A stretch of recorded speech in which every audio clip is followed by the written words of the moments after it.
ఆమె స్వర్ణరోమ మహారాజుకు ముడి మనవరాలట. అట్లాగే అశ్వరోమ మహారాజుకు మనుమరాలట.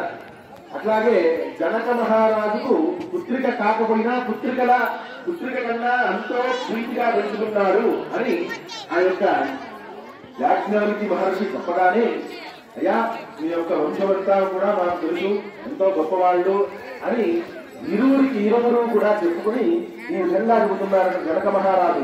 అయ్యా నా బిడ్డను నీకు ఇస్తాను, వాచాదత్త మయా కన్యా పుత్రార్థం స్వీకృతాత్మయ కన్యావలోకనతో నిశ్చితత్వం సుఖీభవ. అయ్యా నా బిడ్డను నీకు ఇస్తున్నారని ఇప్పుడు నిశ్చితాంబూలాలు ఇస్తున్నాను అని నిశ్చితాంబూలాలు జనక మహారాజు ఇచ్చేశారట. అట్లాగే దశరథ మహారాజు కూడా ఏం చేశారు అంటే, వాచాదత్త మయా కన్యా పుత్రార్థం స్వీకృతాత్మయ వరావలోకనతో నిశ్చితత్వం సుఖీభవ. అయ్యా ఈ దగ్గర నుంచి నేను కూడా బిడ్డను తీసుకోవాలని అనుకుంటున్నాను, ఈ తీసుకోవాలనుకుంటున్నాను కాబట్టి ఇది నిశ్చయం చేసుకుంటున్నాము అని చెప్పి దక్షిణ తాంబూలాలు ఇరువురు మార్చుకున్నారట. అప్పుడు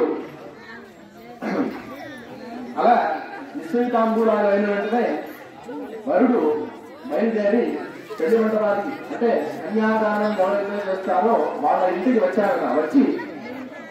వచ్చిన తర్వాత ఆయన మన ఇంట్లో పెళ్లి కొడుకు ఎవరైనా వస్తే మనం ఏం చేస్తాం,